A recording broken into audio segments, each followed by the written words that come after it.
Ahmedabad airport पर AIMIM के सरबराह barrister Asaduddin Owaisi grand entry के बाद मुख्तसर मीडिया ने बिल्किस बानो केस की सजा याफ्ता रिहाई पर खामोशी के लिए आम आदमी पार्टी को तनकीद का निशाना बनाया और कहा कि बीजेपी और आप में कोई फर्क नहीं है। अगले लोकसभा इंतखाबात पर बयान देते हुए बिहार के वजीर आला नीतीश कुमार और ममता बनर्जी को भी तनकीद का निशाना बनाया। लोकसभा इंतखाबात 2024 में यहाँ तक कि अगर एक मिक्स एंड मैच हुकूमत बनती है और एक कमजोर वजीर आजम चार्ज संभालते हैं, कम अज कम वो उन लोगों के लिए कुछ करेंगे जो मुल्क के कमजोर तबकात से ताल्लुक रखते हैं। पेश है ए18 तेलंगाना न्यूज से ये खुसूसी रिपोर्ट। आम आदमी पार्टी की बात है। मैं आपको बता रहा हूँ कि आम आदमी पार्टी में और बीजेपी में कोई फर्क नहीं है। ये सब ऐसे ही बातें करते रहते हैं। और बिल्किस बानो का जिन्होंने उसका रेप किया, उनकी माँ की और दूसरे लोगों की हत्या की, आम आदमी पार्टी उस पर कुछ बोलती नहीं है। तो ये सब इस तरह की चीज़ें होती हैं चुनाव से पहले, मगर इनको समझना चाहिए कि जनता बहुत होशियार हो चुकी है, समझ चुकी है इन बातों को, और वो अपने वोट का इस्तेमाल सही तरीके से करने वाली है। जितना ये वादे करते जा रहे हैं, लोग इतना ज़्यादा इनको देख रहे हैं कि भाई ये लोग फिर से वही पुरानी आदत पे आ चुके हैं।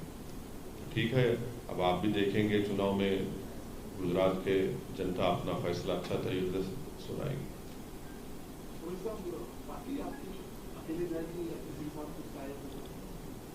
नहीं, हम तो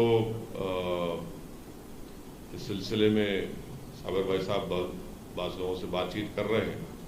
जब वो बातचीत हो जाएगी तो फिर बताएंगे आपको किसके साथ होगा, अलायंस जो भी होगा। क्या देश कभी मंदिर मस्जिद की राजनीति से आगे भी निकलेगा या नहीं? देश की राजनीति, क्योंकि अहमदाबाद से करीब किराना की दरगाह थी, वहां पर भी मंदिर बना दिया गया। कल ही गांधीनगर के करीब एक खबर आई, वहां पर भी एक मजार था, उस पर भी जो भगवा झंडा लहरा दिया गया। इस तरह की खबरें आ रही है। तो पूरे देश में मंदिर मस्जिद की राजनीति ही चल रही है, ऐसा लग रहा है। तो ये सबको सूट करता है, कांग्रेस को भी, भाजपा को भी। इसी तरह चलता रहे। और कंपटीशन जो है ना, कंपटीशन ये हो रहा है कि नरेंद्र मोदी से बड़ा हिंदुत्व की आइडियोलॉजी में चलने वाले कौन है। कंपटीशन ये नहीं हो रहा है कि जो मुल्क में, देश में जो बर्निंग मसाइल हैं उस पर कोई बातचीत करे, चाहे वो महंगाई हो, रोजगार का मसला हो, शिक्षा का मसला हो, हेल्थ के इश्यूज हो।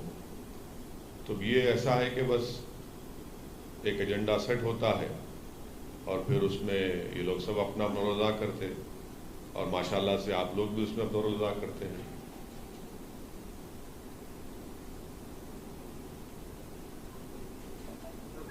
और कुछ 2024 के चुनाव को लेके विपक्ष एकजुट हो रहा है।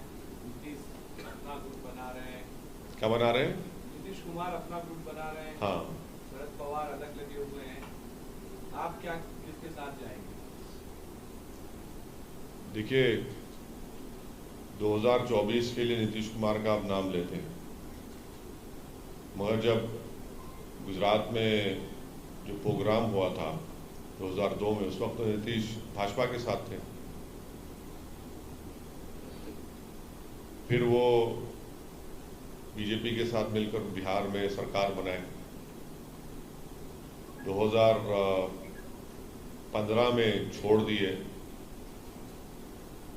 17 में फिर भाजपा के साथ आ गए।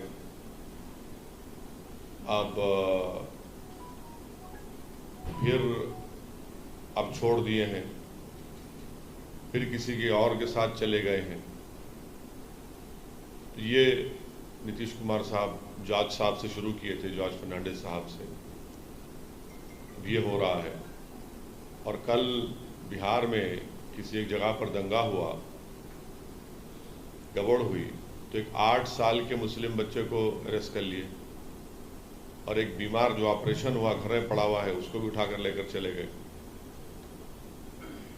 तो 24 से पहले जो लोग कोशिश कर रहे हैं, कोशिश करिए, मगर मेरा मानना ये है कि अगर आप चेहरों से मुकाबला करेंगे नरेंद्र मोदी का, तो फिर भाजपा को फ़ायदा हो सकता है। तो बजाय उसके जो जितने भी लोकसभा